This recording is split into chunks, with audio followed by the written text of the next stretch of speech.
oriontalkradio@gmail.com. That's oriontalkradio@gmail.com.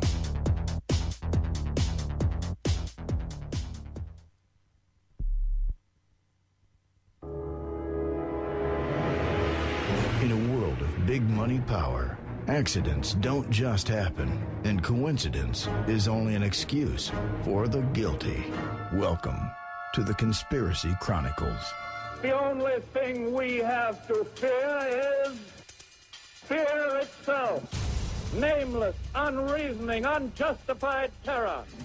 In the councils of government, we must guard against the acquisition of unwarranted influence, whether sought or unsought, by the military-industrial complex. The potential for the disastrous rise of misplaced power exists. We must never let the weight of this combination endanger our liberties or democratic processes. We must not fail to comprehend its grave implications. For we are opposed around the world by a monolithic and ruthless conspiracy that relies primarily on covert means for expanding its sphere of influence. It is a system which has conscripted vast human and material resources into the building of a tightly knit, highly efficient machine that combines military, diplomatic, intelligence, economic, scientific, and political operations. There has been an attempt, as perhaps you know now, on the life of President Kennedy. He was wounded in an automobile driving from Dallas Airport into downtown Dallas. The flash, apparently official, President Kennedy died at 1 p.m. Central Standard Time. Good evening. Dr. Martin Luther King, the apostle of nonviolence in the civil rights movement, has been shot to death in Memphis, Tennessee. Senator Robert Francis Kennedy died at 1:44 a.m. today, June 6, 1968. An incident that took place less than 15 minutes ago at the Washington Hilton Hotel when shots were fired at President Reagan. A second bomb has been found inside that federal building in Oklahoma City. The whole side has collapsed? The whole building has collapsed. The whole building has collapsed? The building has collapsed. That's the southern tower you're talking about. Exactly, the second building. Let us never tolerate outrageous conspiracy theories concerning the attacks of September the 11th. Malicious lies that attempt to shift the blame away from the terrorists themselves, away from the guilty. And now, here are your conspiracy detectives, Joe Joseph and Tim Watts. Welcome, everybody, to another exciting episode of Conspiracy Chronicles, brought to you by Orion Talk Radio. I'm Joe Joseph, Tim Watts alongside me, and tonight we're going to try and bite into something that is really, really hard to wrap your arms around. Ain't that right, Timmy? Oh, this is the mother of all stories, I tell you, Joe. This is so twisted and convoluted. My brain has seized up since we started, digging into this one. Yeah, for sure. It has to do, folks, with a tale of $27.5 trillion. That's with a T, trillion dollars, and was responsible for the downfall of the Soviet Union. And what's amazing about this is this money just up and disappeared. All of a sudden, $27.5 trillion, poof, gone. So tonight, we're investigating the story of Leo Wanta, Ambassador Leo Wanta, to be more specific. And Tim, you got a good intro to this. Why don't you give the listeners a little background on the story itself? Yeah, Lee is a very interesting guy, Joe. As you mentioned, he's a U.S. ambassador, but he also worked with the NSA, and he also worked for the CIA. Now, as Joe mentioned, this story involves $27.5 trillion, and $4.75 trillion of that actually belongs to Wanta, strangely enough, under Executive Order 12333, which was signed by Reagan, which allows people that come across this money to actually keep, I guess you'd call it a finder's fee. Now, out of that, $1.5 trillion goes to the U.S. Treasury, back to we the people, in the form of taxes that Wanta would pay on his share of that money. And then I guess like $270 billion of this goes to the state of Virginia. But Joe, this covers, a lot of time, from like all the way from Reagan, and all the presidents and officials that are associated with this story include George H.W. Bush, George W. Bush. You got the Dark Lord of the Sith, Dick Cheney, Bill Clinton, Hillary Clinton, and Barack Obama. So it all starts out, we've got a 2007 letter from Wanta's attorney, who was Thomas E. Henry. And these are the people that he names as obstructing the payment of this money, because Wanta's been after this money for a while, because a federal district court ruled in 2003 that he was to be the trustee of this money. And that Wanta is indeed owed his $4.75 trillion. And now he's been trying to get this money, folks. And we've got government officials that are holding that up from him. And the people named by Wanta's attorney are Michael Chertoff, who was then with the Homeland Security Administration, Hank Paulson, and Robert M. Kimmett from the U.S. Treasury Department. And then you've got Bank of America, J.P. Morgan Chase, Citibank, Citigroup, Goldman Sachs, big surprise there, and then the Security and Exchange Commission, the SEC. Now, as Henry points out in his letter to, I believe this was addressed, Joe, we looked to Bush and to Cheney and Pelosi and Barney Frank and a lot of people that were in the past administration. Right. What Henry says is there is more than probable cause to believe that the referenced individuals, agencies, public, private, nominated officials, and elected officials have knowingly, overtly, covertly, and with specific intent conspired together to defraud Leo Wanta and his company Ameritrust. And they're doing this under the Securities Act of 1933 and 1934. They're also doing it under the Bank Privacy Act, the Organized Crime Control Act, specifically the RICO statutes, and other applicable international and national money laundering restrictions. Now, he says in his brief that it's also suggested that a reasonable and prudent investigation will reveal that one or more U.S. government officials, nominated and or elected, have participated in bribery directed at foreign government officials and or committed acts of extortion towards foreign government officials, contrary to the Fair Practices Corruption Act and other laws and regulations adopted in the United States and through international treaty prohibiting payment of consideration to a foreign government party. I tell you what, this is wordy, legalese. It's like, can these guys say anything concise? But I know, man. Just straight to the point, for God's sake. Essentially, what this paragraph seems to be referring to is that a lot of this money has been hidden in foreign banks. And I think that we've got some U.S. government officials who've been leaning on some foreign officials and trying to get this money out of said banks and into their pockets. Another portion of his brief says a nominated secretary of a pertinent U.S. government department has actually directed his staff that they instruct a witness that said witness should refrain from assisting his clients, meaning Leo Wanta. And this witness was advised that failure to comply with a directive from this secretary would result in this witness being subjected to the virtual wrath of the entirety of the Patriot Act. I like how they word that. The entirety of the Patriot Act will befall you if you help this Leo Wanta guy get his money back. So they kind of conclude that it's been brought to their attention that Secretary Chertoff, individually, jointly, or in conspiracy with others, is improperly acting under the, quote, color of public office, preventing finalization and completion of this financial settlement. So there's a lot going on behind the scenes here, folks. There's a lot of people that are trying to prevent payment to Leo Wanta for this money. And, I know we're approaching the break, so there's a lot more to get into after the break here, Joe. But this kind of sets it up a little bit, the people that they've named, Chertoff and Paulson and Kimmett, and in these banks, Bank of America, J.P. Morgan Chase, Citibank, Citigroup, Goldman Sachs, and the SEC, everybody involved in this, as well as a wealth of past presidents and U.S. officials that seem to know an awful lot about Ameritrust and this $27.5 trillion that was used to bankrupt the Soviet Union.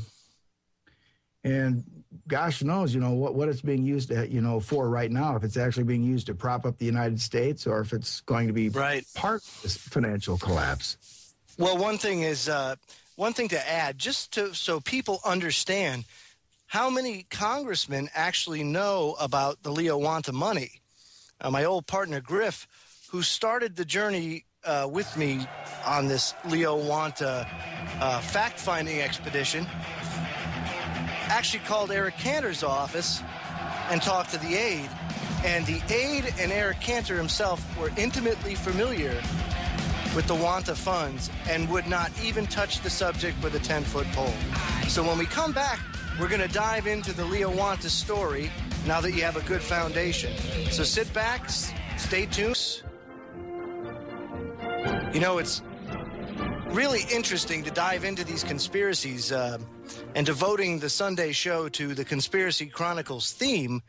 It actually gives us, I hate to call it something enjoyable, Tim, because it's really not that enjoyable per se. It is and it's not, because case in point, this Wanta thing, holy moly, man. I mean, you can't even begin to fathom just how twisted and entwined everybody at the top is with one another.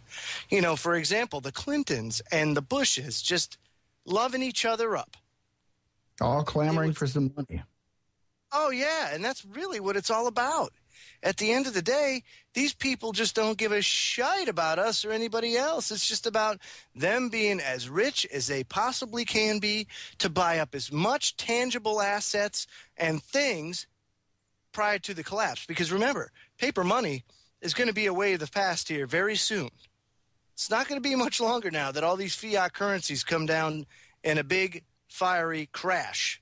Well, here's something to think about real quick, Joe, and for everybody in the audience to think about with what you can do with $27.5 trillion. I mean, to have, $500 billion, think about that. I mean, you've got the power to buy judges, to buy politicians. I mean, that's a lot of money, but $27.5 trillion. Can you folks wrap your head around how many zeros that is and what you can actually do with that?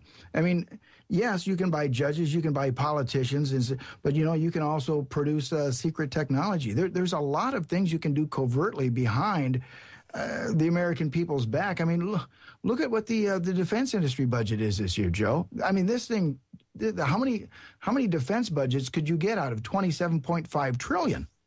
I mean, it's an unfathomable number. Figure this, Tim. The annual budget for the United States government, period, is around $4 trillion right now with our deficit the way it is. Yeah. So, I mean, you could run the government pretty much for almost 8 years at current funding levels. Yeah. So that's huge. It's money. Yeah. So people have to realize that there's a reason that nefarious figures are trying to get their hands on this money, and think of the power that is at your disposal, that's at your fingertips, if you can get your hands around this $27.5 trillion.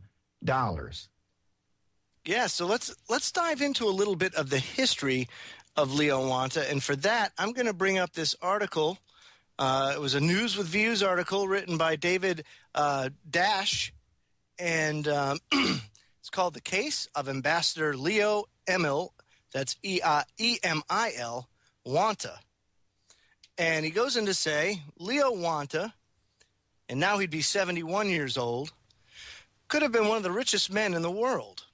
All he had to do was rip off a small part of the profits from huge secret financial operations of U.S. intelligence with which he had been entrusted in the 1980s by President Ronald Reagan.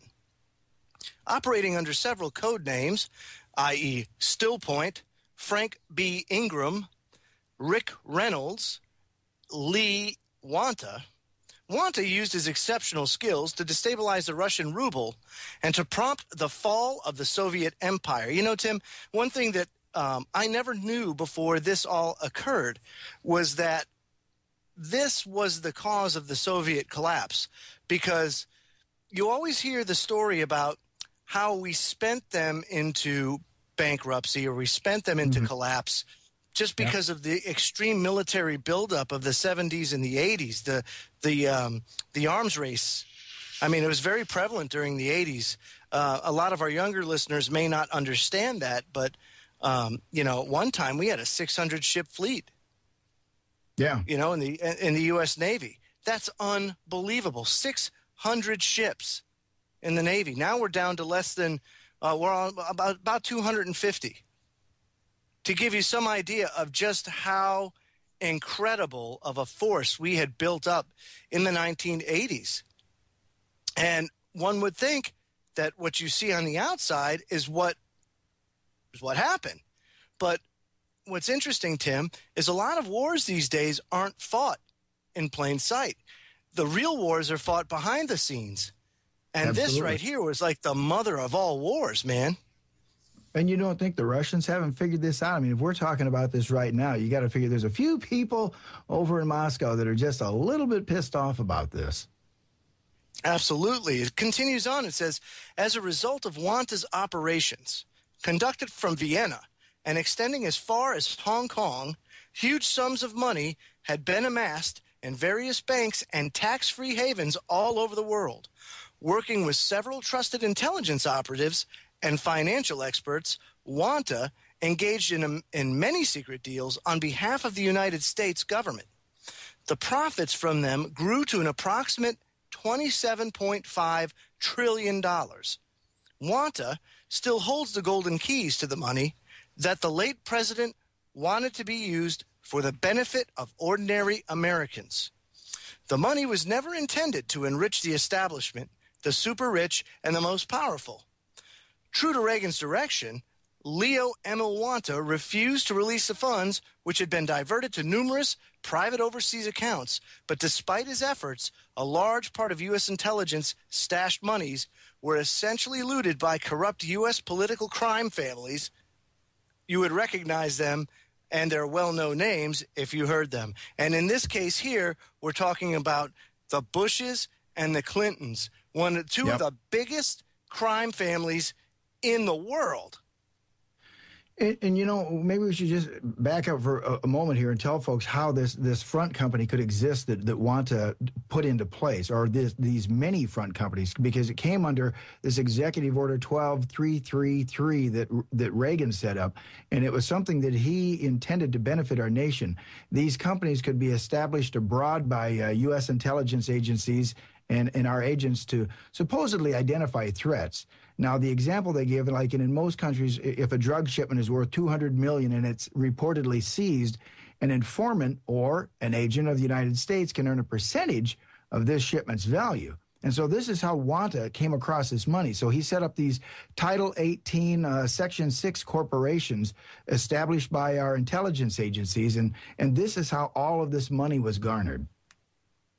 Absolutely. And if you look up, if you go to the National Archives, folks, and you look up 12333, Executive Order, it was signed on December 4th, 1981 by President Reagan, you'll find that it's a 200-page executive order that goes over a slew of national security initiatives. And specifically, it's called the United States Intelligence Activities Executive Order. And it is chock full of information as far as what they did and how they were going about setting all this stuff up. Unbelievable, the amount of agencies. You know, they often say that one of the arguments after 9/11, Tim, was that the government, the agencies didn't communicate enough with one another. Oh, yeah. But if you look at 12333 and you start reading into this executive order, you'll come to find out that they were all involved with one another, intimately involved with one another. Absolutely. Yep. So that, to me, that, that's just another interesting thing that I saw in reading some of this executive order that shows the BS of 9/11 and the need to set up the Department of Homeland Security, or a more centralized entity that oversaw all of these different agencies. And Wanta has to be considered somewhat of a financial genius, because this is the guy that was behind all of these, as they call them, 18/6 businesses that he set up. I mean, Reagan didn't trust Bush. I mean, H.W. was not his man, you know. So, but Leo Wanta was a guy that he trusted implicitly, and this is the guy that he set up or put in place to set all of these businesses up. Absolutely. Folks, stay tuned and sit tight. This story gets weirder and weirder with each segment that goes by, so don't go away. You'll be blown away by what you're about to hear. You're listening to Freedom Link Radio on the Orion Talk Radio Network.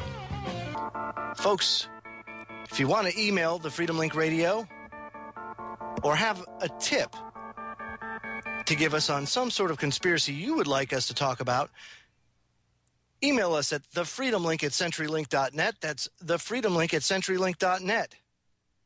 It's amazing this, this whole story, and we were talking about the crime families, the Clintons and the Bushes, which we know if you go way back and you look at some of the people and some of the organizations that the Bush family have been involved in, and the same with the Clintons too. I mean, look at Hillary. I mean, good God. There's conspiracy theories out there about her and Bill being agents themselves, CIA agents. And Obama too. Right. And the whole marriage is nothing but a front. And, out of all the conspiracy theories out there, that's the one that I would believe most. That, yeah, the Clintons, the marriage is a front. Absolutely, 100%. You're damn right. I can't see it any other way. And they say Obama's been, supposedly a CIA agent for years. These are the things that are floating out there, folks. No, you're right. What's interesting about that is, is the Connecticut Social Security number. How the heck does that happen if you're born in Hawaii? And which essentially means this country has been controlled by the CIA since H.W. Bush. I mean, think about that. Sure. If they've got agents at the top, that's incredible. Yep. And so, of course, when you have families like that involved, you're going to have a lot of shenanigans, especially when you have a sum of money to the amount of $27.5 trillion that Ambassador Wanta had the keys to. And the article goes on to say the patriotic stance of Wanta got him deep into trouble. It almost cost him his life. Other associates, however, such as Kok Hao Kwong, his Chinese business partner, and Freddie Woodruff, Francois de Grossover, were all found dead. And you can even add the name Vince Foster, former White House counsel, to the list. Now, what's interesting about Vince Foster, Tim, is I remember when that was in the news, when Vince Foster had supposedly, I think it was committed suicide. So I went and I just pulled up Wikipedia, and it said after Clinton's 1992 elections, Foster joined his White House staff in early 1993 after initially being reluctant to do so. The Foster residence was on Cambridge Place in Georgetown, Washington, D.C. Foster had difficulty making the transition to life and politics in Washington. He found his involvement in vetting new presidential appointments during the transition period to be causing him depression and anxiety. Isn't that interesting how they've set up the history of Vince Foster now that he's dead? The failed Kimballwood, Lana Gunnar appointments were all within his purview. His wife and young son were not with him, having stayed behind in Arkansas so the son could complete his junior year of high school. And Foster handled the Clintons' Madison Guarantee and Industrial Development Corporation paperwork and several Whitewater-related tax returns as deputy White House counsel. So, I mean, he was deeply entrenched in the Clinton affairs and knew intimately what was going on with them. So to say his death isn't a bit suspicious, And strangely enough, Wanta was supposed to meet with Vince Foster just days before Foster was murdered. Isn't that interesting? Yeah, yet, just coincidences, huh? In this, well, yeah, of course. And in this, there's absolutely no speak of that whatsoever. Not a word. And so one has to think that Is it a cover-up? Well, that's what we're going to seek to uncover here as we go on. Now, it goes on to say the killings are an integral part of the long process of stealing U.S. intelligence money, and it continues to this day. From Wanta's interview with Tom Valentine on Radio Free America, it is clear that in October 1992, Wanta was asked by the Bush administration to procure and deliver prime bank guarantees, which are bank debentures. At first, the Bush administration wanted to run the prime bank guarantees through My Apollo Investments Limited in Hong Kong. They changed their minds, preferring to use an American company. To accommodate, Wanta used his Ameritrust Corporation. The contract was from Securities and Exchange Commission by U.S. Attorney Sandro Sordi, Deputy Attorney General, Dade County, Florida, and associate of Janet Reno, then with Richard C. Breeden, SEC Chairman, via Chemical Bank, Chase Manhattan, and Citicorp. Isn't it amazing that these big banks are almost always intimately involved in any of these scandals? Says the contract was signed by Leo Wanta, principal, on January 15, 1993, and the pay orders came from Credit Suisse. And the Credit Suisse, that's another big bank, only this is an overseas bank. So this money was all over the place. And I think you said that, there was Russian and Chinese interest in this too, wasn't there, Tim? Oh, yeah. And you got to think about it. How do you hide $27.5 trillion? I mean, Wanta was a pretty smart guy, and he worked for our intelligence agencies, the NSA and the CIA. So obviously he had some gift for trying to keep this money away from these people. But you've just got to figure out by now, with all the electronic tracking means they have, that they've obviously found out where Wanta has put this money. And I would have to think that nefarious hands have gotten at least a hold of some of it. But you're right about Russia and China. Well, they all had a stake in this because I think at some point in time they had all invested in some of Wanta's companies. And so they had money due to them out of this $27.5 trillion. England was another person or another country that got screwed royally in the deal. But it continues. This is after George H.W. Bush lost his bid for presidential re-election, the Clinton administration wanted access to the money. Why? Why wouldn't you want access to $27.5 trillion? I mean, heck, I would. I don't know about you, Tim, but that's a nice chunk of change. But isn't it funny, too? George H.W. Bush loses re-election. In come the Clintons. So you have this one crime syndicate replacing another crime syndicate. And their attempts began when White House counsel Vince Foster asked Wanta to pay Laura DeAndrea Tyson and Leon Panetta, who at the time was the director of Office of Management and Budget. Isn't it funny how that guy has wore so many hats in our government? The bad penny always keeps turning up, and this guy has turned up, goodness. That administration, then he was with the CIA, and now look, he's the Defense Department. It's like, you just can't get rid of people like this. No, you can't. This guy's a lifer to the core, and not in a good way either. I mean, this isn't a guy that says, I support and defend the Constitution. That's what I'm doing, and gosh darn it, I'll do it to the day I die. No, it's not that. No. There's nothing patriotic about this guy. and that Bush... At the time, I was going to say that Bush-Clinton relationship, that's something that we will probably do on another future episode of Conspiracy Chronicles, because that ties into that MENA drug running that was all part of, Iran-Contra. But absolutely. So he was director of OMB. Now, at the time this article was written, he was CIA director. And Vince Foster wanted Wanta to pay $250 million to the Children's Defense Fund. Quote, on July 7th, 1993, I bought breakfast for Consul General Giovanni Ferro and Lorraine Fine, an Israeli Mossad agent of LH Financial Group, Johannesburg, South Africa, Wanta said. Quote, others in the group, but not at the breakfast, included Anthony Menici, Queen Counsel at Toronto, Ontario, Canada, and Sandro Sordi, former Dade County Deputy AG.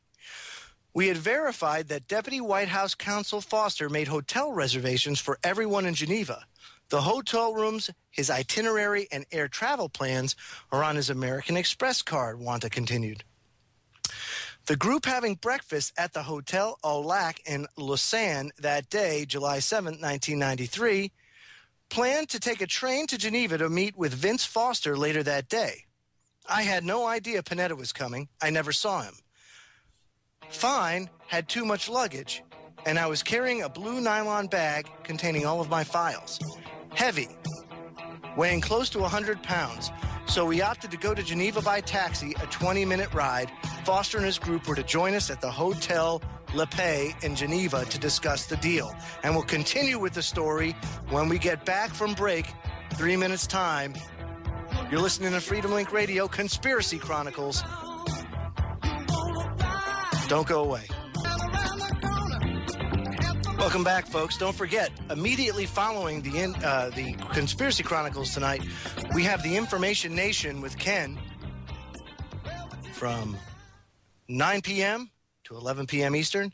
So stay tuned for the Information Nation with Ken. And before the break, we were talking about, or actually, Mr. Wanta was describing in detail what was going on prior to his arrest. And at the time, right before the break, we were talking about this meeting that was going to be held in Switzerland. And he goes on to say, I was arrested by the Swiss Sûreté, the detective force of French-speaking Swiss, before rising from the breakfast table. Thus, Wanta never got to Geneva or met with Vince Foster, nor was he given the opportunity to arrest Mark Rich, as directed by the then FBI Director, William Sessions. Now, if you remember, folks, Mark Rich has been recently in the news as of one of those corrupt donors that was, what was it that he was in the news for? I can't remember, Tim. I think it had to do with some sort of, I want to say tax evasion too, wasn't it? Boy, you know, I kind of missed that one, Joe, but you're probably right. It sure wouldn't surprise me. Well, he's a big-time Democratic donor. And he had to give, or actually the Obama campaign had to give a bunch of money back. As a matter of fact, when he was running up against Clinton, Rich was one of the major donors to the Clinton campaign when he was running against Hillary. And so it's interesting now that he's there. And remember, this is one of the guys that drew so much controversy when Clinton was leaving office. Yep. Because Clinton pardoned Mark Rich. He was like the last pardon. Mm-hmm. And so this guy lives an extreme double life. So just something to look into, folks. Look into the life of Mark Rich, because according to Wanta, one of the things that he was supposed to do as he went to Switzerland was to arrest Mark Rich. And so Greg Szymanski is one of the guys that interviewed Wanta. And Wanta continued and said, I was named ambassador from Somalia to Switzerland and Canada as a cover to arrest Mark Rich. When I got there, I found myself in a Swiss dungeon, and Rich was set free. Foster was also there on behalf of the Clintons, asking me for $250 million for the Children Defense Fund, of which Hillary was chairman. Later, Vince attempted to help me out of my situation, but later I was notified he was dead, and I never found out what happened to the $250 million. Now, Tom Valentine interviewed Wanta, and he says, quote, on July 20th, 1993, the Swiss prison superintendent told me that Vince Foster was dead on my daughter's birthday. Was it a mafia-style warning? Wanta was kept in what he calls a Swiss dungeon at Du Bois, near Lausanne, under the false pretext of tax evasion in the state of Wisconsin. His diplomatic status was breached for 134 days. Remember, he was an ambassador. There's diplomatic immunity. Yep. Exactly. It makes you wonder how the guy could have been arrested in the first place. But you know what's interesting is how he got out of that Swiss dungeon. That's the more interesting part. That's right. A federal judge in New York City, Alice Ross, in the Eastern District Court called it subterfuge by the State Department in the state of Wisconsin. She said, quote, "This is absurd and bizarre that Ambassador Wanta is held." The New York case was dismissed with prejudice by the U.S. Attorney on November 19th, 1993. Yet he was rearrested and sent to prison in Wisconsin and later to other U.S. prison compounds where he was badly treated. Although Wanta has no idea what the Children's Defense Fund was all about, a financial investigator, Marco Saba of the Organized Crime Observatory in Switzerland, later wrote about it. It was a secret fund. One component of this information concerns the activities of the CIA operative known as Mrs. Hillary Rodham Clinton. No. For some years, prior to the elevation of her husband, Bill, a CIA operative like his CIA wife. Oh, this is good stuff. Hillary had been in control of an organization calling itself the Children's Defense Fund.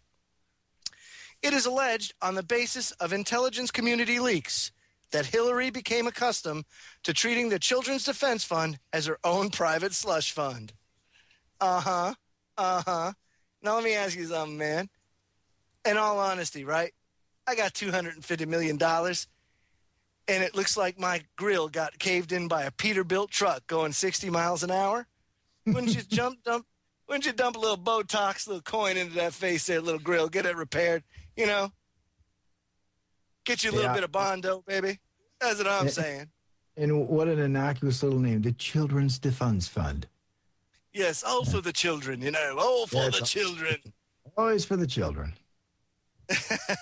In 1981, President Reagan issued Executive Order 12333, known as Title 18, Section 6. Title 18, Section 6, Tim.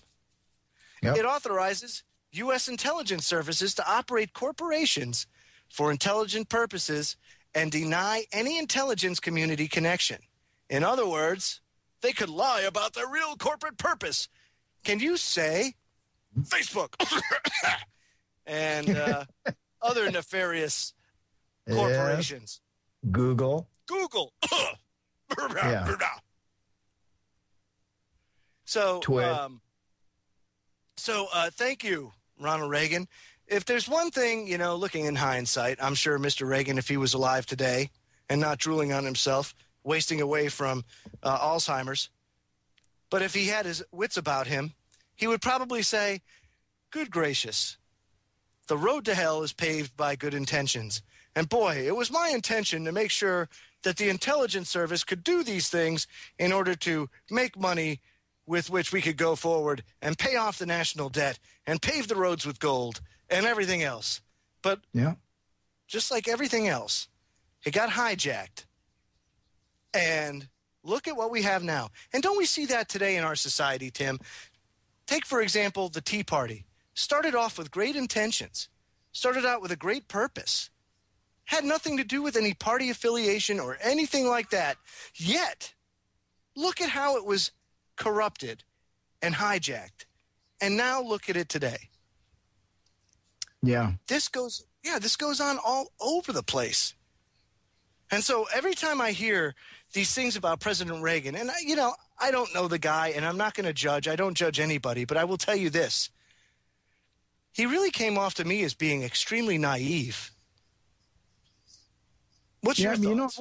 I remember reading something, that Reagan said towards the end of his presidency that he realized that he was not in charge, that somebody else, another power, within this country or somewhere in the world was actually, pulling the strings in Washington. I thought that was, very telling, from Reagan. So I'm assuming that's buried somewhere in that Reagan library, but I do remember reading that quote, many years ago, that he suspected that he was not the man in charge. It's probably H.W. at the time, And what's also interesting, too, is that anybody that goes and investigates the Wanta story ends up always having problems when they really start digging into it. Now, the last person that really dug into the Wanta story was a guy named Chris Story, of all people, International Currency Review and World Reports. He was a financial intelligence expert, and he ended up being found dead as a result of investigating this. Of course, you know, they say that, no, natural causes. And I mean, the man at the time of his death, I think he was 72. And it could very well have been. Not a suicide this time. No, not a suicide. And we've seen instances where people have been murdered before, where it was meant to look like, say, natural causes. One person that comes to mind was the Gulf oil catastrophe down in the Gulf. And there was a man by the name of Matt Simmons who was outspoken against the spill and was crying foul that there was a huge cover-up underway, that the actual source of the leak was still leaking and will continue to leak, that the ocean floor down there was compromised, and that there was no fix for it. And this was going to be a continual thing until eventually the Gulf died. And no sooner did he start saying this and making it public that this is happening. Now, mind you, this was a man that had a lot of connections and did a lot of dealings in oil. He was one of the biggest oil barons down in the Gulf. And he was the one saying this stuff. And conveniently, he has a heart attack in his hot tub up in Maine. And, oh, yes, it's very tragic. Matt Simmons has passed away of a heart attack in his hot tub. That's the last place you have a heart attack, Tim. I mean, you're like Mr. Relaxed. You're lucky you don't crap yourself in the hot tub, let alone having a heart attack. So, I mean, at least get your damn story straight. Have a heart attack? Your blood pressure's up in the hot tub? Get with it. I mean, folks, if you can't see it, it's right in your face. But you got to pay attention to detail. That's all there is. And part of being a good citizen reporter is paying attention to detail. A man does not have a heart attack in a hot tub. A man farts in the hot tub. That's about all he does. We'll be back for hour number 2, folks. Sit tight. Look good at the same time. So take a moment to check it out on our homepage at oriontalkradio.com. This is Max. Talk to you soon.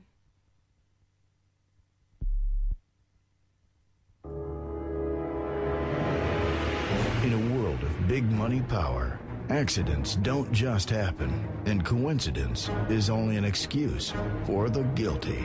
Welcome to the Conspiracy Chronicles. The only thing we have to fear is fear itself. Nameless, unreasoning, unjustified terror. In the councils of government, we must guard against the acquisition of unwarranted influence, whether sought or unsought, by the military-industrial complex. The potential for the disastrous rise of misplaced power exists. We must never let the weight of this combination endanger our liberties or democratic processes. We must not fail to comprehend its grave implications. For we are opposed around the world by a monolithic and ruthless conspiracy that relies primarily on covert means for expanding its sphere of influence. It is a system which has conscripted vast human and material resources into the building of a tightly knit, highly efficient machine that combines military, diplomatic, intelligence, economic, scientific, and political operations. There has been an attempt, as perhaps you know now, on the life of President Kennedy.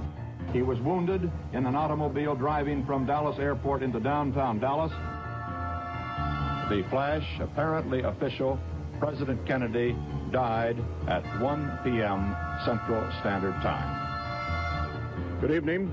Dr. Martin Luther King, the apostle of nonviolence in the civil rights movement, has been shot to death in Memphis, Tennessee. Senator Robert Francis Kennedy died at 1:44 a.m. today, June 6, 1968. Of an incident that took place less than 15 minutes ago at the Washington Hilton Hotel when shots were fired at President Reagan. A second bomb has been found inside that federal building in Oklahoma City. The whole side has collapsed? The whole building has collapsed. Tell me. The whole building has collapsed? The building has collapsed. That's the southern tower you're talking about. Exactly, the second building. Let us never tolerate outrageous conspiracy theories concerning the attacks of September the 11th. Malicious lies that attempt to shift the blame away from the terrorists themselves, away from the guilty. And now, here are your conspiracy detectives, Joe Joseph and Tim Watts. And here we are, the conspiracy detectives. I'm Joe Joseph, along with Tim Watts, and we're into hour number 2 of Conspiracy Chronicles. Tonight's story, Leo Wanta and the missing $27.5 trillion. So hour number 1, we were talking about Leo Wanta's overseas dealings. And more specifically, you know, the meetings with supposedly with Vince Foster. And you brought up an interesting point, Tim, and I forgot to go into it, but in my story here, it doesn't say how Wanta got out of prison. Oh, yeah. In Switzerland. Yeah. You know, it just jumps right to New York where a judge had thrown out his case. But how did he get out of prison? That's a very, very interesting thing when you see because it was a coded message that was sent to him by Israeli Prime Minister Yitzhak Rabin. Seriously. I knew the Jews had to get into it at some point in time, dadgummit. Yeah. They were intimately involved at some point in time, and here we go. So Yitzhak Rabin sends a coded message, you know, to a Swiss dungeon, and somehow that spurs the Swiss to get him, you know, into chains and on an airplane with armed guards, no less, all the way to New York City. Again, you know, then where your New York federal judge dismisses that case, but he was rearrested on the steps of the federal courthouse as soon as he walked out. But isn't that kind of interesting? Yitzhak Rabin sends a coded message. I wonder what was in that message that got the Swiss to put him on an airplane that quick. And I then, would you know, love to know. Rabin gets assassinated later on, but... Yeah, Rabin was assassinated later. So what did he know? You know, and how intimately was he involved? Because when you're dealing with an amount of money like this, I mean, it ain't no telling who's going to die or end up missing or have that pair of concrete shoes, you know what I mean? End up floating in the river. At the bottom of the river, your fish food, you know? You know what I'm saying? So anyway, the story continues. In the fall of 1993, upon leaving the Brooklyn courthouse, Leo Wanta was unlawfully detained without a warrant by New York Police Department detectives. They apologetically explained that they were doing Wisconsin a favor. Yo, Wisconsin, what up, dog? We got you covered, baby. Woo! They were acting on a telephone call from the Wisconsin Department of Revenue, requesting his arrest for alleged failure to pay state taxes. Leo was not shown any warrant or provided a copy of any charges filed by the state of Wisconsin. The pretext for Ambassador Leo Wanta's unlawful detention? He allegedly owed civil Wisconsin state tax of $14,129, dating from 1982 to 1988. But it wasn't true. Wanta lived abroad, not in Wisconsin, since the 1985 legal separation from his wife. So, again, we're seeing a cover story, something that they needed to lock this guy up. They know he's got the keys to this money, that he knows where it's at, and in intricate detail, because when you're talking about $27.5 trillion, if you got to hide that, Tim, you're breaking that up into how many, I can't even fathom how many pieces. Yeah, you know, and God only knows, you know, if part of that was in, you know, an Israeli bank, you know, something that Rabin knew about, because you have to hide that in a lot of places where the powers that be can't find it. Right. And so the Wisconsin Department of Revenue claimed he was a U.S. resident because his wife lived in Appleton. So, you know, and here lies the problem when you mix marriage with government. What the hell does being married have to do with anything? You know? So that boggles my mind too. But somehow they didn't understand the words legally separated. Since his wife filed for divorce in 1995, charging abandonment as of 1985, it's clear Leo Wanta had no legal ties to Wisconsin in years for which civil taxes were being charged. So just like 9/11, just like the USS Liberty, just like the Gulf of Tonkin, here's another story where they throw in this convenient charge or allegation that can't possibly be true. But boy, they drive it home, and I'll bet you this goes mainstream, right?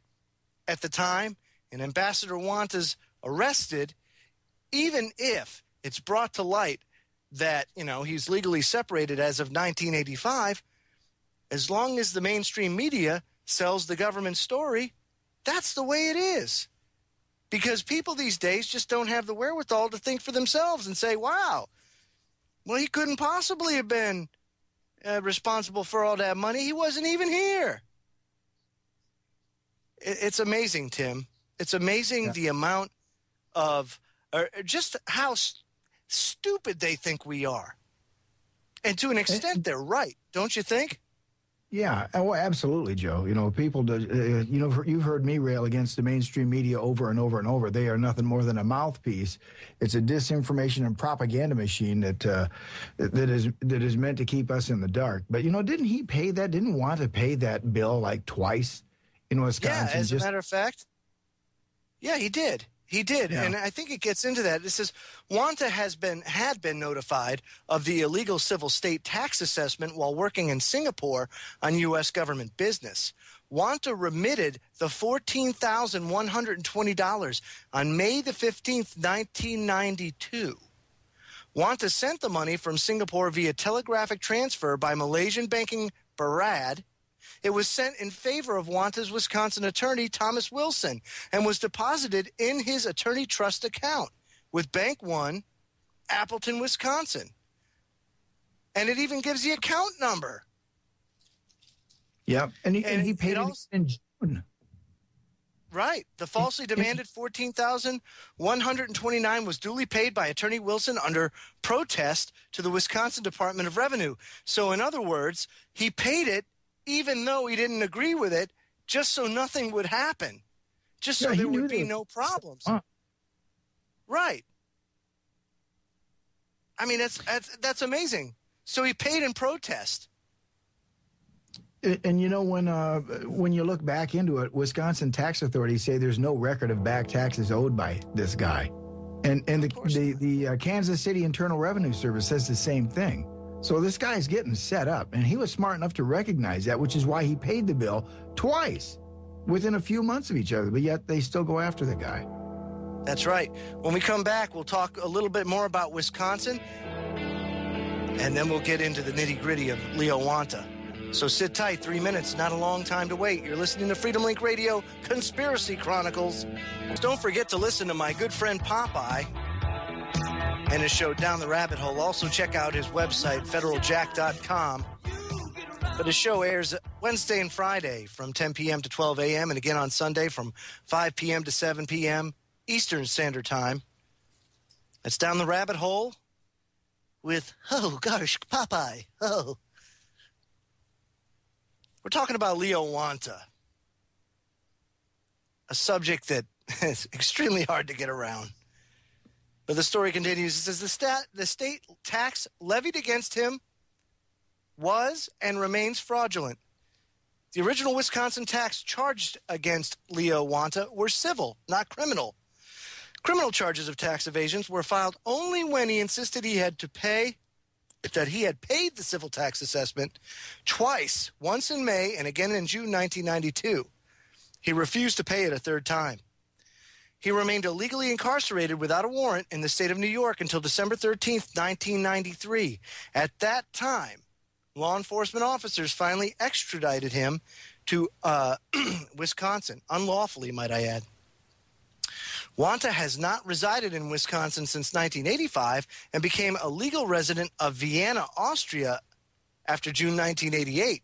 There, among other things, he was Director General of New Republic USA Financial Group, one of his big USG Title 18 Section 6 intelligence corporations, and that was in Vienna. I mean, this is crazy. So this man has been through the damn ringer. You know, and not only did he pay that money back, Joe, he paid that, $14,000 twice. So he pays like $28,000 out of his pocket. But he also reportedly paid back $150 billion that Reagan had originally invested in him to set up these 18-6 companies that he did. Yes, 18/6, however they're referred to. So he paid a lot of money. This guy doesn't owe the United States government one thin dime, folks. And, no. And if anything, right. And if anything, the government actually stands to make, if it was given back the way it was, and this is just his portion. Now, mind you, Leo Wanta in 2003, was named trustee of 4.5 trillion of that, because 4.5 trillion was his. That was his money. And, you said it at the beginning of the show. The government stood to make, that's the Treasury, 1.575 trillion right off the top in tax revenue. And then the state of Virginia would get a windfall $270 billion tax payment because Wanta's company at the time, or Wanta, resided in Virginia, or the company that this actually went through, the trust, was in Virginia. So, I mean, you're talking $270 billion for a state that I want to say its total operating budget is probably a tenth, if not more than that, like maybe a 12th or 15th. I mean, you're talking just fractional compared to $270 billion. I mean, could you imagine if I was governor of the state of Virginia? I would be all up the Treasury's butt and everybody in Washington over this, because I'd be like, come on, baby, give me my money. We got some highways to build, baby. Our schools are crumbling. $270 billion. I can do a lot of good with that. A lot of people want their hands on this money. It's interesting. This does not show up in the mainstream media. But then again, maybe not so interesting, because, as I said, we all know that they're just a bunch of shills anyway, and they're not going to tell this story. So I was saying this to you today, and I'll tell the listeners, because I find it very, very, very odd, and it just goes to highlight, of course, just how 180 degrees out of phase reality is to what we believe reality is. And so my wife and I, earlier in the week, were looking for news. And typically we'll have one of the mainstream media outlets on the TV just so we know what they're talking about, so we have some sort of gauge as to what they're trying to get people to focus on. And on Dish Network, we come to find out that Russia Today is on. So we're like, woohoo, look at this, finally some real news. And it just occurred to me that, good Lord, man, the only outlets that we have, mainstream media-wise, I guess, and you could consider Russia Today mainstream only in the sense that they have the ability to reach as many people as some of the bigger mainstream or cable network channels. But here I am getting true news from a station named Russia Today. Here we are in the United States, and the only place I can get honest news is from Russia Today or Press TV, which happens to be Iranian-owned. Yep. So what is going on in this world? You know what I mean, Tim? Oh, absolutely. The mainstream media has failed us miserably. And when you mention Russia Today, folks, they have, a U.S. bureau. So don't think that this is just coming right out of, out of Moscow, or from but it's an oxymoron. It's kind of like, my goodness gracious. Oh, no, I agree. Yeah, you bet. I get my news from Russia Today because they give me the truth. Or let's put it this way. They give you a lot more truth than you get in the mainstream media. It is, and it's a pitiful statement to actually have that be reality. You know what I mean? So it goes on to say, to add to Leo's injuries, now this is what's awful. As soon as he was in prison on falsified charges, the ruthless Wisconsin authorities sold his former Wisconsin family home behind his back and without his permission for a knockdown price of around $60,000 and kept the proceeds. All attempts to procure a proper accounting of this theft have failed so far. So no one has been able to go to the state of Wisconsin and get the information that this actually occurred. It's unbelievable that there's absolutely no record of this taking place at the State Department, at the state, I'm sorry, not State Department, but the state of Wisconsin. By March 1994, Leo Wanta had already languished for 9 months in what he terms a Swiss dungeon. The U.S. government distinguished itself at the outset by forcing him to be strip searched in the snow. It is behavior indistinguishable from what happens in the Soviet Gulag, about which the U.S. State Department affected such outrage for decades. At least 4 attempts were made to murder him inside the U.S. Of these, the most outrageous was the criminal behavior of a deputy sheriff who drove up to the Kettle Moraine Correction Facility in Wisconsin, changed into prisoner clothing, established proximity to Leo, and attempted to murder him in the washroom. On that occasion, his life was saved by Duty Sergeant Randy Miller, who dragged the deputized murderer out of the washroom and the prisoner's quarters. The intruder fled back to the administration area, took off his false prisoner clothing, dressed back in his deputy sheriff's uniform, and made off in his county car. When these successive Soviet-style liquidation attempts failed, the Soviet technique of trying to have Leo certified insane was attempted.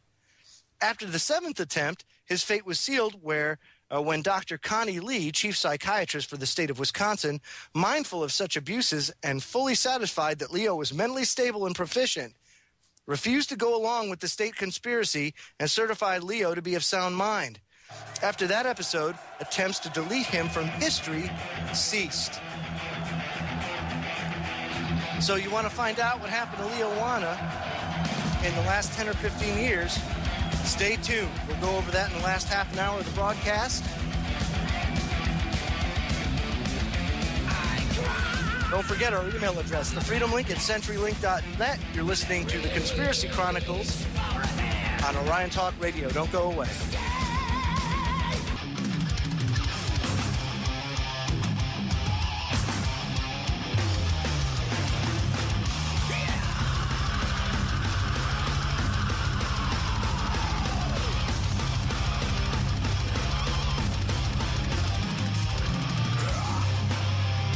Welcome back, folks. Last half an hour of the show. And what better way to talk about Leo Wanta at this point than to let's go into what has happened to him since the Wisconsin debacle. So Leo Wanta was moved around the U.S. prison system.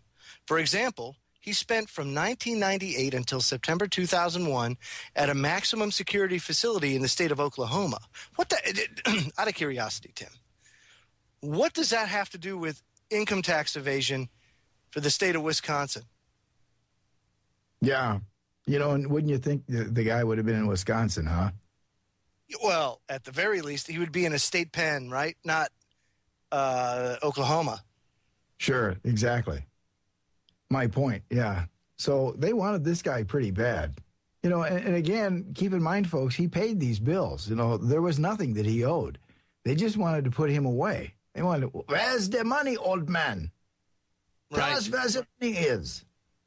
And there was a lot of other people that this happened to. I could get into the story, and I have to dig this up, and it's going to take me some time.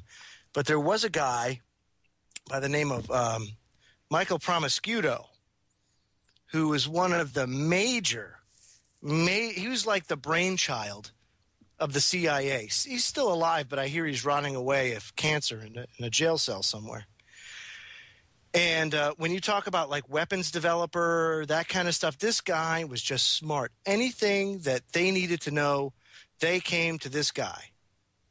And he stopped playing the game. He didn't want to take part in things. You know chemtrails? You know barium, aerosol barium? This is the guy that invented it. You know, that kind of stuff. There's talk, and of course I have to dive into this more, but from what I hear, he also designed the bomb that took down Oklahoma City. You know, they try to sell it to you that, oh, yes, well, it was just this little van with fertilizer in it. Ain't no fertilizer going to take down a whole front face of a building. Hell no. Or blow a 40-foot hole in the street out front. Exactly. And again, if you engage the critical thinking skills, you could say, wow, that's some pretty powerful stuff, that cow poop. Now you know why they want to outlaw it, Tim, for, you know, the carbon emissions and stuff. Some pretty powerful stuff. Cow poop. Woo! That'll have to be a future Conspiracy Chronicles show for sure. Right. So during the period of 98 to 2001, he's at the Max State facility in Oklahoma. During that period, he was regularly moved from his cell. His cell was searched. Items were taken from it, and they were not returned. The papers taken from his cell included legal documents, files, and papers from his attorneys. A routine was now established whereby Leo was deliberately moved around the Wisconsin U.S. prison compounds so his mail always lagged behind his latest movements and or failed to catch up with him. Institution authorities from the state of Oklahoma informed him that they lacked certain background information on him and requested his cooperation in obtaining it. Leo cooperated and learned from institution personnel that they had queried the Wisconsin State Department of Corrections, which had confirmed that no criminal background report was available on him. Meanwhile, the CIA put words out that Leo Emil Wanta was dead. So here they are. They kill him off, right? They kill him off. This guy's languishing in jail, and the CIA puts the word out that Wanta's dead. I mean, they're really going out of their way to get this guy out of the way, if you know what I'm saying. Yeah, and you know, somebody that worked for the intelligence agencies, too. Boy, they eat their own, don't they? Oh, man, there's no loyalty at all in that service. And just goes to show you how rotten to the core. How evil, how nasty. I mean, what in the hell? My wife just said it best. There's no honor among thieves. And boy, there's nothing that illustrates that more than this story here. And it just goes to show you again how wars are fought behind the scenes without anybody knowing it. And then you're led to believe that it's these outside, this stuff that's in our face that we can see. It's these wars, like the saber rattling with Iran and everything else, that's the cause of all the world unrest and everything else. But when you go and look at it, it has nothing to do with that. The real wars are being fought by organizations and people within things like the Council on Foreign Relations and the Club of Rome and Bilderberg. All of these different secret, not even secret, they're just cabals of elitists. They get together and pull the strings of all of these policymakers and bureaucrats all over the world. It's a sad state of affairs, eh, Timmy? Oh, you can't make this stuff up, Joe. No, you really can't. The lengths that he had to go through to try to get this money back. I mean, again, $27.5 trillion. You just try to draw that out, folks, and look at how many zeros that takes. And think again, about what you can do with that kind of money. The power you've got at your hands if you've got that kind of cash. I mean, for crying out loud, Joe, even if you just had his, nearly $5 trillion that was, paid to him. And I think that was like the People's Republic of China. He must have had some of that money hidden over there because they're the ones that actually transferred that $4.5 trillion from him to Bank of America. And as soon as they did, that money comes up missing. So bare minimum, if they can't find the rest of his money, they've got $4.5 trillion of it, and no one's saying a word. So they say this false information was disseminated, the information that he died, among strictly compartmentalized agents and cadres with poor knowledge of the broader picture and throughout the relevant sectors of the international financial community. Given this tabula rasa situation, the coast was clear, or so the criminalists assumed, to ransack, steal, misappropriate, misuse, divert, claim, usurp, collateralize, hypothecate, and otherwise unlawfully exploit the $27.5 trillion of which Leo Wanta was and remains the sole principal and trustor. All concerned were happy with the illegal state of affairs, which had continued without ceasing. They have all used the ambassador's $4.5 trillion compromise fund settlement agreed in May 2006. On June 28th, 2001, 8 years after his legal arrest, Leo Wanta was released from prison on November 28th, 2004. Leo Wanta's parole case was discharged absolutely. He began his consecutive probation case. Leo Wanta has no probation violations. On July 21st, 2005, Wanta's court-ordered financial obligations were paid in full. Perhaps the best way to end this era of Wanta's life and look hopefully to the future is with a letter from Wisconsin Revenue agent Angela Dunlap. In her February 18th, 1999 letter to Wanta's California CIA attorney, she said, quote, "The Department of Revenue has no record of a delinquent tax account issued to Lee E. Wanta. Yep. The letter is on State of Wisconsin Department of Revenue letterhead. Ambassador Wanta's restrictions have been lifted, which with effect from November 14th, 2005, thanks to a loan of $35,000 from the publisher of International Currency Review, World Report's, wouldn't you know it, Chris Story. Now, Chris Story was the reporter that was murdered for not only helping Leo Wanta, but to try and expose this and put it into the light. The loan enabled Leo Wanta to pay the unlawful tax plus interest. Payment was duly confirmed. Early in 2003, in an unexpected move, Wanta filed a court case. Although the case was dismissed under sovereign immunity, he received verification from the court that his status as legal trustor is valid. This decision of the District Court of Virginia, announced by a truly independent judge, Gerald Bruce Lee, charged Wanta with repatriating the $23 trillion from foreign sources and instructed him to pay taxes on it. And I have the actual paperwork, the actual court filings from all this. Yep, and see, that's where all the money comes from, folks. It's like when he liquidated all these corporations, that's how valuable they were. This is what kind of a business entrepreneur Wanta was, that he was able to put together corporations worth $27.5 million, or trillion. Sorry, missed a few zeros there. And what we'll be doing, folks, is the Intel Hub is going to have an article out where we put these court documents and these cables in an article for you guys to peruse. So sit tight. Forget, if you want some great radio to listen to during the workday, check out The Edge with Mr. John Stokes, Monday through Friday, 1 to 3 p.m. Eastern. Always some good stuff to learn from John Stokes and The Edge right here on Orion Talk Radio. This is the Conspiracy Chronicles with Joe Joseph and myself, Tim Watts, and we're talking about how Lee Wanta was supposed to liquidate all the corporations, and he came up with the $27.5 trillion, $4.5 trillion, which is kind of like a finder's fee for him for being involved, was actually paid back and disappeared into a dark hole somewhere at the Treasury Department. But here's another interesting thing, Joe. Did you know that George H.W. Bush actually tried to get his hands on that money, and Lee Wanta refused to sign off on it? He wasn't about to let him have that money because he said, no, this is the people's money. You shall not touch this. So, hey, Lee, I could really go for some of that money you got there. Barbara needs some liposuction.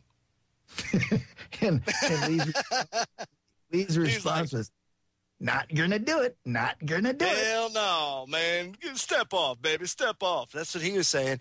And George, him being that, let's just say an imp. That's what I like to call him, an imp, especially now. If you see him now in his old decrepit state, it's like, I want the money.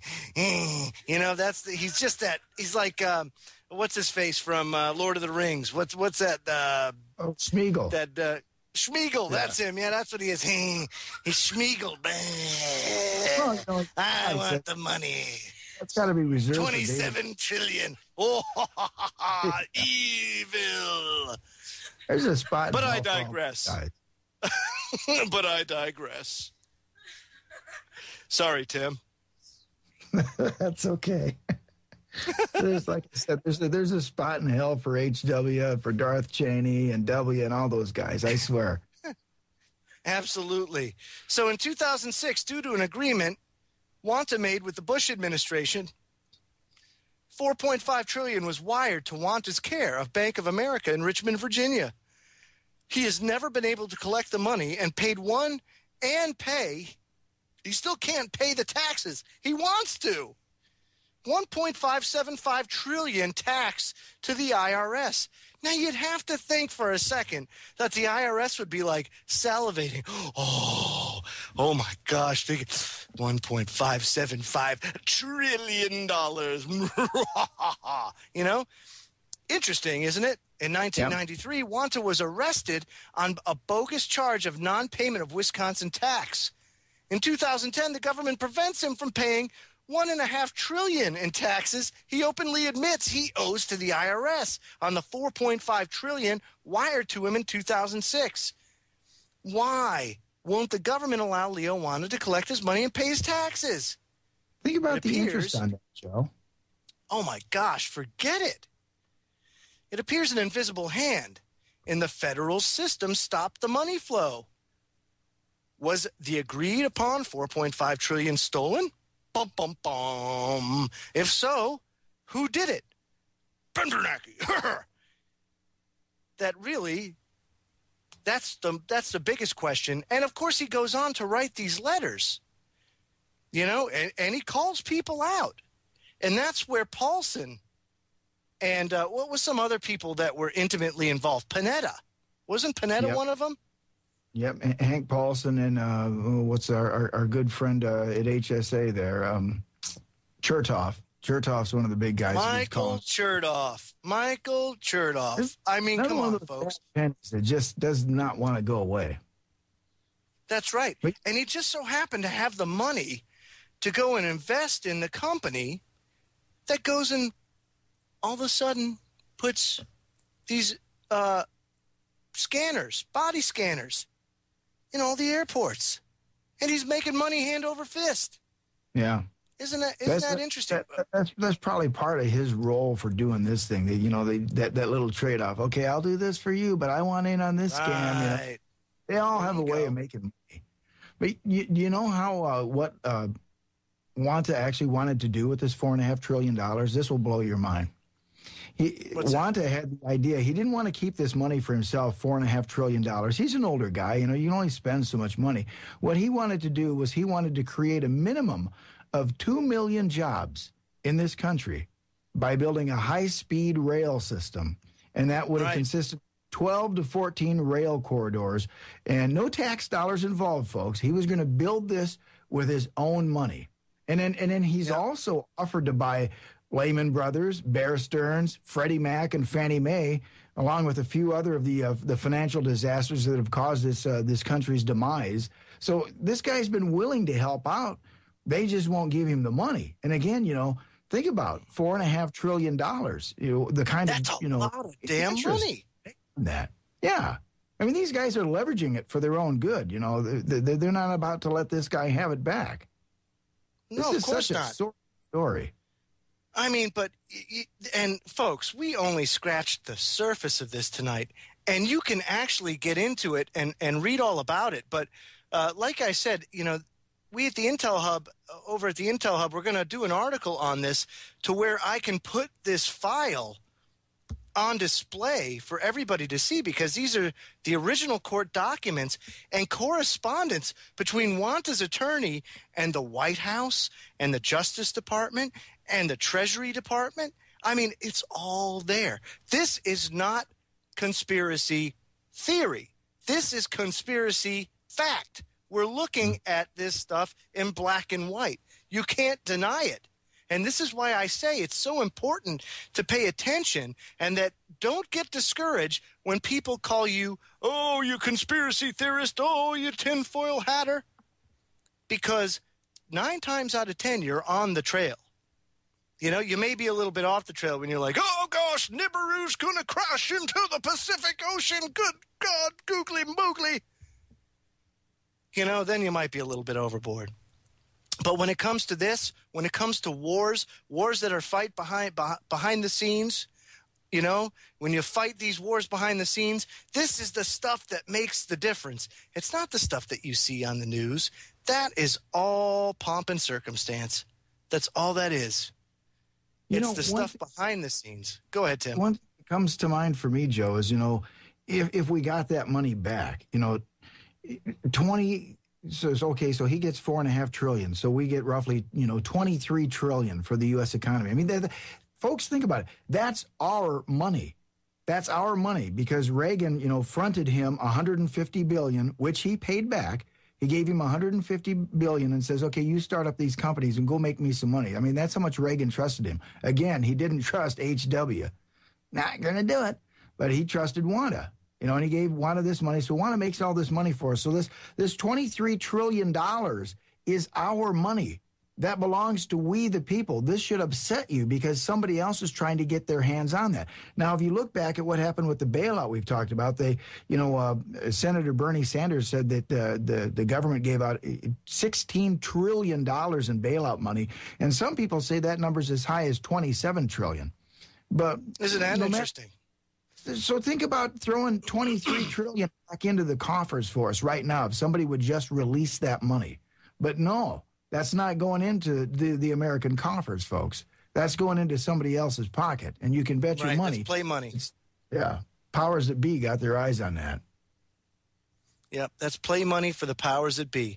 And it came from us. It's all derived from us. That's what brought down the Soviet Union, was Wanta's scheme to destroy the ruble, you know, and when you destroy the ruble, Soviet Union comes crashing down. Here we are led to believe that it's not that it's the arms race that bankrupted the Soviet Union, trying to keep up with Americans' military power. The American military power, Russia can't keep up with it. They bankrupt themselves. They become insolvent. And then we had the Russian collapse. That's what we're all told.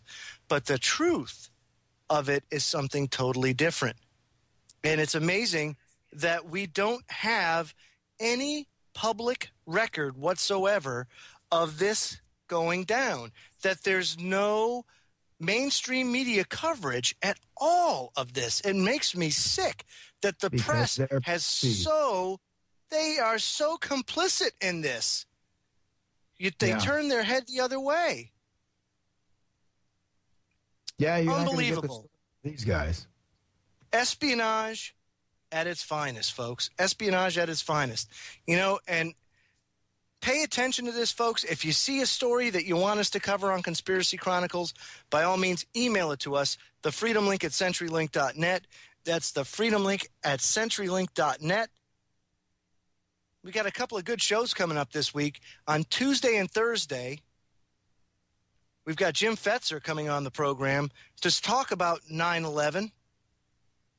And we'll get into some other conspiracy, too. So it's kind of like Conspiracy Chronicles week almost. That's almost going to be like 9/11 week for me, because Fetz comes on our show Tuesday. I'm going on his show Wednesday, and then he comes back on our show Thursday. So it's going to be 3 solid days of 9/11 for me. Right. So important, you know, because there is another conspiracy that just goes to show you that what they tell you and what actually happened is two totally different things, 180 degrees out of phase. Folks, we're out of time for this evening. I'd like to thank all of you for listening to the Conspiracy Chronicles tonight. The next show, Tuesday evening from 10 p.m. to 12